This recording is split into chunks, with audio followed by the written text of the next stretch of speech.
Good morning to all. Welcome to my channel ATS Institute. I hope all you are fine. आज हमारी salary की second class है। जैसा कि हमने फर्स्ट क्लास में बेसिक पॉइंट देखे थे सैलरी से रिलेटेड और कुछ हेड किए थे अलाउंसेस के। उसमें जो मेन हेड था हमारा HRA, हाउस रेंट अलाउंस, उसको हमने समझा था। उससे रिलेटेड कुछ पॉइंट है जो हम इस क्लास में करेंगे और बाकी अलाउंसेस के बारे में समझेंगे। तो चलिए क्लास को स्टार्ट करते हैं। लास्ट क्लास में हमने मेन पॉइंट HRA को पढ़ा था। HRA के हमने ये देखे थे ये पार्टली एग्जेम्प्ट होता है, तो कितना मिनिमम ऑफ 3 में जो एग्जेम्प्ट होता है वो हमने समझा था। अब उससे रिलेटेड कुछ नए पॉइंट्स है, पहले हम उसको देख लेते ताकि हमें पता लग जाए कि HRA कैलकुलेट करते वक्त हमें किन चीज़ों का ध्यान रखना है।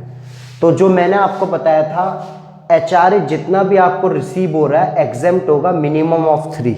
हाउस रेंट अलाउंस कंपनी की तरफ से आपको कितना भी मिल रहा है एग्जेम्प्ट क्या होगा, मिनिमम ऑफ 3। पहले सबसे पहले जो हाउस रेंट अलाउंस रिसीव हो रहा है, दूसरा पॉइंट जो rent paid minus 10% of salary, salary से रिलेटेड वर्किंग नोट है वो अभी देखते हैं। 50% ऑफ सैलरी अगर मेट्रो सिटी हो, दिल्ली, मुंबई, चेन्नई, कोलकाता, और 40% सैलरी अगर अदर सिटी में। अब सैलरी जो मैंने आपको बताया था basic salary plus DA retirement plus fix commission, ये 3 पॉइंट मैंने आपको बताए थे। किसके लिए? जब HRA के लिए सैलरी वर्ड हम यूज़ करेंगे तो सैलरी का मतलब क्या है हमारा, basic salary, DA retirement plus fix commission. अब जो DA का वो पार्ट जो रिटायरमेंट बेनिफिट के लिए यूज़ होगा, हर बुक्स में अलग अलग वर्ड से लिखा होता है। तो क्या वो वर्ड होते हैं, जैसे अगर लिखा हो if under the terms of employment, तो आपने उसको DA रिटायरमेंट मान के यूज़ करना है। रिटायरमेंट बेनिफिट लिखा हो तो भी यूज़ करेंगे, और डियरनेस पे लिखा हो तो भी यूज़ करेंगे। अगर इसके अलावा कुछ और है तो हम यहाँ पे नहीं लेंगे। अगर केवल क्वेश्चन में डियरनेस अलाउंस लिखा हुआ है और कुछ नहीं लिखा हुआ तो हम यहाँ सैलरी कैलकुलेट करते हो कि यहाँ उसका यूज़ नहीं करेंगे। वो फुली टैक्सेबल होगा बट वह HRA के लिए क्या नहीं होगा, यूज़ नहीं होगा। अब जो पॉइंट्स है हमारे कि HRA का ट्रीटमेंट ये है, मगर HRA में कुछ चीज़ों के कारण चेंज आ जाता है। क्या पॉइंट्स होते हैं जिनके कारण चेंज हो जाता है? मान लीजिए आपकी प्लेस चेंज हो जाए, लोकेशन। पहले आप मेट्रो सिटी में से अब नॉन मेट्रो में चले गए, दिल्ली में थे, दिल्ली से आप मेरठ चले गए, तो चेंज हो गया, तो यहाँ पे उसकी कंडीशन चेंज हो जाती है। या फिर रेंट चेंज हो जाए, कुछ समय के लिए आपका रेंट 10,000 था फिर 15,000 हो गया। या फिर HRA चेंज हो जाए, house rent allowance company change कर दे, या फिर आपकी सैलरी चेंज हो जाए। तो ये 4 पॉइंट है, अगर इनमें कुछ भी चेंज होता है तो उसके कारण क्या होता है, HRA पे पूरा उसका इफेक्ट पड़ता है। तो इसको हम एक इलस्ट्रेशन के थ्रू समझते हैं ताकि आप ये समझ जाओ कि कैसे इस चेंज को हम यूज कर सकते हैं। ये एक इलस्ट्रेशन है जिसमें हम वो पॉइंट समझेंगे कि अगर किसी एम्प्लॉय की सैलरी में इंक्रीमेंट हो रहा है या लोकेशन चेंज हो रही है या HRA वगैरह में चेंज हो रहा है तो क्या फ़र्क पड़ता है। इसमें देखिए एक मिस्टर X है, उसकी बेसिक सैलरी 40,000 पर मंथ है, DA 10,000 per month, 50% retirement benefit, lunch allowance 1,000 per month है, HRA मिल रहा है 5,000 per month, house rent allowance जो कंपनी दे रही है वो 5,000, बट वो he is living in his own house, वो अपने घर पे रह रहा है सितंबर तक। तो अगर कोई अपने घर पे रह रहा है और कंपनी उसे HRA दे रही है, वो अपने घर पे रह रहा है, पेरेंट्स के हाउस पे रह रहा है, कंपनी से उसे HRA मिल रहा है, तो वो HRA फुली टैक्सेबल होता है। ठीक, उसके बाद देन ही move to Delhi, paid rent 6,000 per month, वो दिल्ली चला गया जहाँ वो किराया 6,000 पर मंथ दे रहा है उसके बाद, और उसका इंक्रीमेंट हुआ है सैलरी में 1 जनवरी 2020 को। तो चलिए कैसे होगा ये क्वेश्चन देखते हैं। सबसे पहले हम लेंगे बेसिक सैलरी। तो जो बेसिक सैलरी हमारी है 40,000 पर मंथ, बट जो मैंने पॉइंट बोला 1 जनवरी को उसकी सैलरी में इंक्रीमेंट हुआ 5,000, तो अब उसकी जो सैलरी है अप्रैल से लेके दिसंबर तक तो कितनी मिल रही थी, 40,000 9 मंथ के लिए। अब फिर 3 महीने के लिए कितनी होगी उसकी सैलरी 45 इंटू 3, तो ये हो गया हमारा कितना 360, 4 8 12 और 1,35,000, तो ये हमारा 4,95,000। ठीक, ये हमारी एनुअल सैलरी हो गई, बेसिक सैलरी। डीए के बारे में कोई इंफॉर्मेशन नहीं है। डीएनएस अलाउंस जो है हमारा 10,000 है, यहाँ पूरा टैक्सेबल होगा 1,20,000। लंच अलाउंस है हमारा वो है 1,000 पर मंथ, तो 12,000। उसके बाद जो है हमारा नेक्स्ट पॉइंट है एचआरए। एचआरए क्या होता है, पार्टली टैक्सेबल होता है, हाउस रेंट अलाउंस। तो एचआरए हमें 5,000 इंटू 12 मिल रहा है 60,000, बट आपको पता है इसमें से कुछ पार्ट एग्जेम्प्ट होगा, तो एग्जेम्प्ट होगा मिनिमम ऑफ 3, बट इसमें आप देखो 3 पॉइंट है। पहले वो अपने घर पे रह रहा है, तो हम इसका वर्किंग नोट जब बनाएंगे तो इसको भी 3 कैटेगरी में डिवाइड कर देते हैं ताकि प्रॉपर समझ आ जाए। सबसे पहले अप्रैल से लेके 2019 से 30 सितंबर तक तो अपने घर पे था। 1 अक्टूबर से 31 मार्च वो दिल्ली में था, बट उसकी सैलरी में इंक्रीमेंट हो गया था 1 जैन को। ठीक, तो इसलिए क्या होगा, अक्टूबर से दिसंबर तक का हम अलग करेंगे और जैन से मार्च तक का अलग करेंगे। तो इसको समझते हैं, अप्रैल से सितंबर उसको जो एचआरए मिल रहा है वो कितना मिल रहा है 5,000 इंटू कितने मंथ होते हैं 6, 30,000, तो ये फुली टैक्सेबल, कोई एग्जेम्पशन नहीं क्योंकि वो अपने घर पे रह रहा है। अक्टूबर से दिसंबर कितने महीने होते हैं 3, एचआरए जो उसे मिल रहा है वो मिल रहा है 5,000 इंटू 3, 15,000।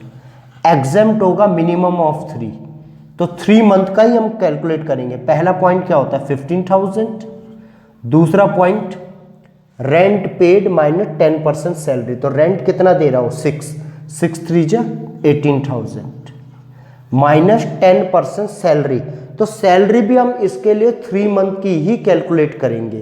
तो 3 मंथ सैलरी आप कैलकुलेट करो, तो सैलरी में क्या क्या आएगा, सैलरी जो एचआरए के लिए सैलरी हम कैलकुलेट कर रहे हैं, बेसिक सैलरी कितनी थी 40 इंटू 3, 1,20,000। डीए 10,000 में अगर रिटायरमेंट का आधा 5 3 जा 15, तो ये हो गया हमारा कितना 1,35,000। एचआरए के लिए जो सैलरी हमने कैलकुलेट की कब से कब तक, अक्टूबर से दिसंबर तक के लिए 3 मंथ के लिए, तो 1,35,000 आई, उसका 10% 13,500, तो ये हमारा कितना बच गया 4,500। अब तीसरा दिल्ली मेट्रो सिटी है, इसलिए 1,35,000 का हमारा कितना 50%, तो वो होता है हमारा 67,500। तो मिनिमम ऑफ 3 कितना निकला हमारा, वो निकला 45, ये हो गया। अभी इसको हम यहीं रखते हैं। अब जैन से मार्च तक का देखते हैं। जैन से मार्च भी 3 मंथ है, एचआरए मिल रहा है उसे सेम 5,000 पर मंथ 15,000। एग्जेम्प्ट होगा पहला पॉइंट जितना मिल रहा है 15, दूसरा पॉइंट जो किराया दे रहा है, किराया वो वही दे रहा है 6,000 18,000 माइनस 10% सैलरी, बट अब सैलरी में चेंज आ गया। अब सैलरी हम कैलकुलेट करते हैं एचआरए के लिए जो सैलरी है कब से कब तक, जैन से मार्च तक। तो बेसिक सैलरी अब उसकी 40,000 नहीं रही, इंक्रीमेंट हो गया है, तो 5,000 इंक्रीमेंट हुआ, तो मतलब कितनी थी 45, तो 45 into 3 1,35,000।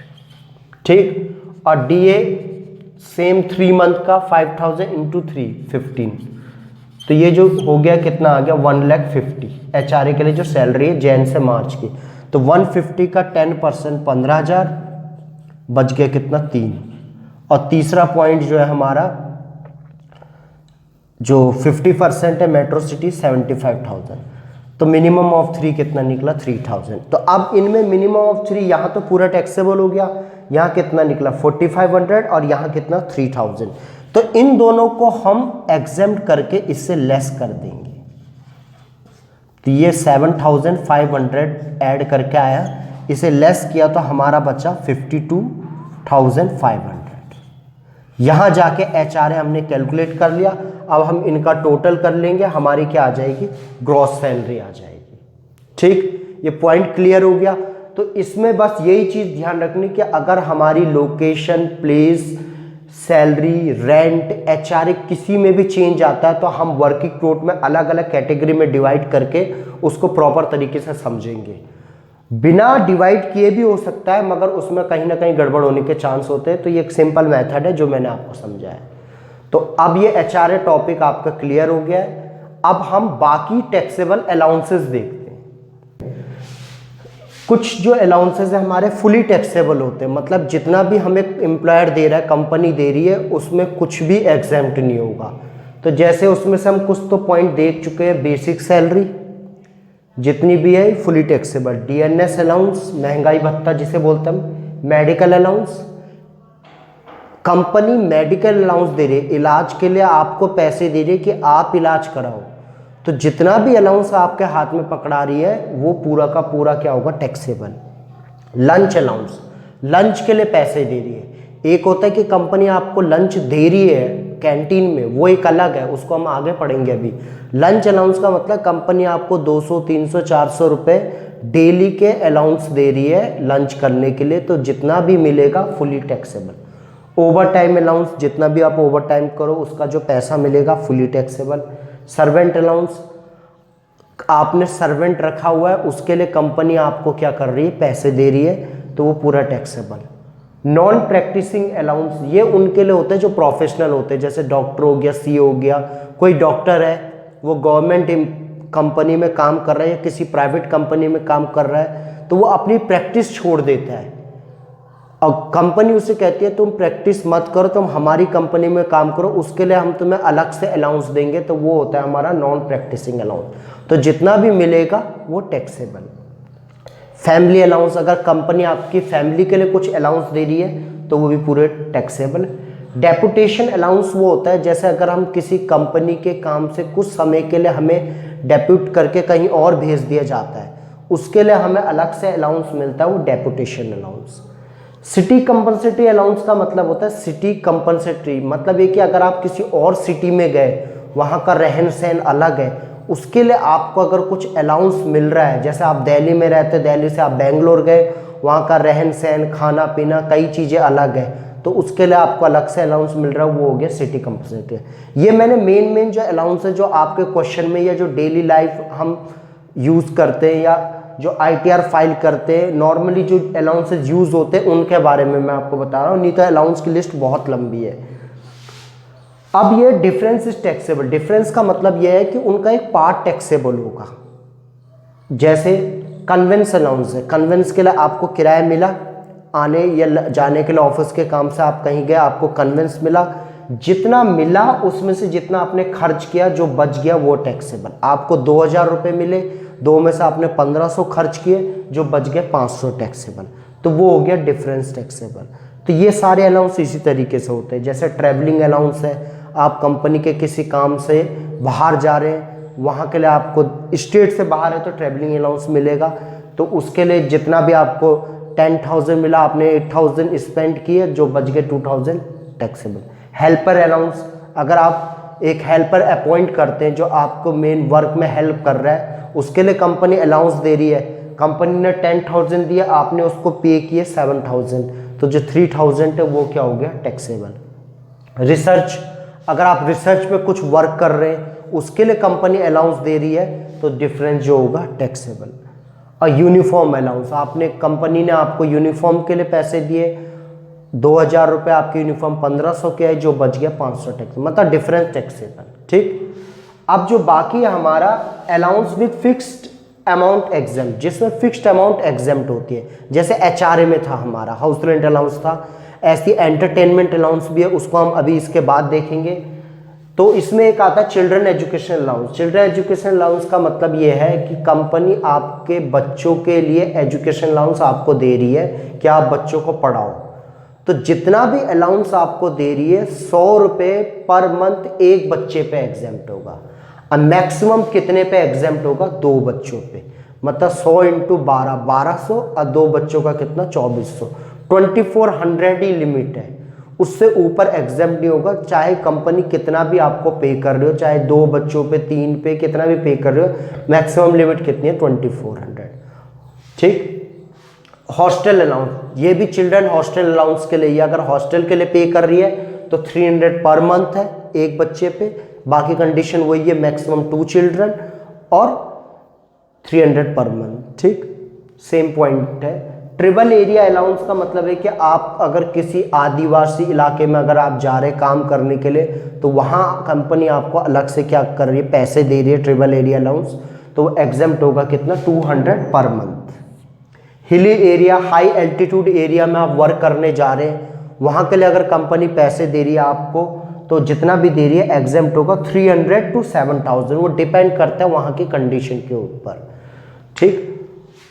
Border remote area allowance, border remote area, अगर आप बॉर्डर या रिमोट बैकवर्ड किसी एरिया में जा रहे हैं तो वहाँ के लिए जो एग्जेम्पशन लिमिट है वो भी 200 से 1300 तक है। ठीक।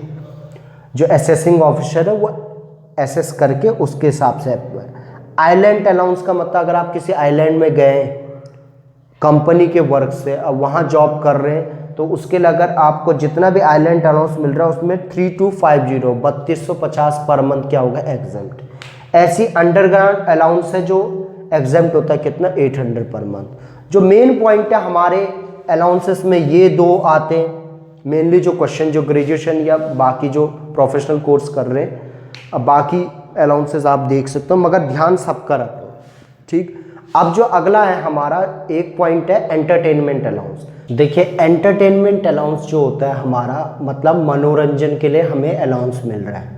तो इसका मतलब ये नहीं है कि आपको कोई मूवी देखने या फिर कहीं पार्क घूमने उसके लिए आपको पैसे मिल रहे हैं। इसका मतलब ये होता है कि किसी एम्प्लॉय को मिल रहे पैसे कि वो अपने कस्टमर की हॉस्पिटलिटी, मेहमान नवाजी पे क्या कर सके, खर्च कर सके।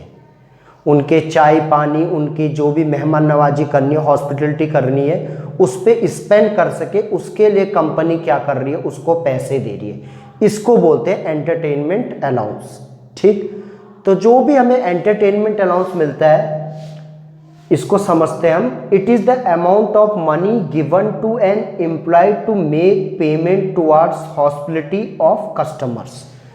कस्टमर की सेवा करने के लिए, उनकी मेहमान नवाजी, हॉस्पिटलिटी करने के लिए अगर आपको कुछ पैसे मिल रहे हैं और आप उस पर खर्च कर रहे हैं तो उसको हम एंटरटेनमेंट अलाउंस बोलेंगे, ना कि अपने पे। ठीक। अब अगर प्राइवेट एम्प्लॉय को कुछ ऐसा एंटरटेनमेंट अलाउंस मिलता है तो ये पूरा टैक्सेबल होता है। ठीक है। और अगर गवर्नमेंट एम्प्लॉय को मिल रहा है तो ये सैलरी में तो ऐड होगा, बट अंडर सेक्शन 16 क्लॉज 2 जो है उसके तहत ये क्या होगा, एग्जेम्प्ट होगा मिनिमम ऑफ 3। तो मिनिमम ऑफ 3 क्या है हमारा, पहला है 5000, अगर 5000 से कम मिल रहा है 5000 तक है तो एग्जेम्प्ट, तीनों में जो कम होगा। दूसरा पॉइंट एक्चुअल रिसीप्ट, और तीसरा पॉइंट 20% ऑफ सैलरी। अब सैलरी वर्ड का मतलब केवल बेसिक सैलरी है, एक्सक्लूडिंग ऑल अलाउंसेस, केवल बेसिक सैलरी, ना डीए ना फिक्स कमीशन ना कुछ, केवल बेसिक सैलरी। तो इन तीनों पॉइंट में जो सबसे कम होगा वो क्या होगा हमारा, वो एग्जेम्प्ट होगा। किसके लिए, गवर्नमेंट एम्प्लॉय के लिए। ठीक है। एक और जो अगर प्राइवेट एम्प्लॉय को मिल रहा है तो पूरा का पूरा क्या है, टैक्सेबल। एक इलस्ट्रेशन लेते हैं, मान लीजिए मिस्टर एक्स गवर्नमेंट एम्प्लॉय है, उसको बेसिक सैलरी उसकी 20,000 पर मंथ है और उसको एंटरटेनमेंट अलाउंस मिल रहा है हमारा 6,000 पर मंथ या 1,000 पर मंथ। ठीक। अब अगर हम इसको सॉल्व करते हैं तो हमारी बेसिक सैलरी आती है 2,40,000, एंटरटेनमेंट अलाउंस हमारा 1,000 इंटू 12, तो हमारी ग्रॉस सैलरी तो ये हो गई।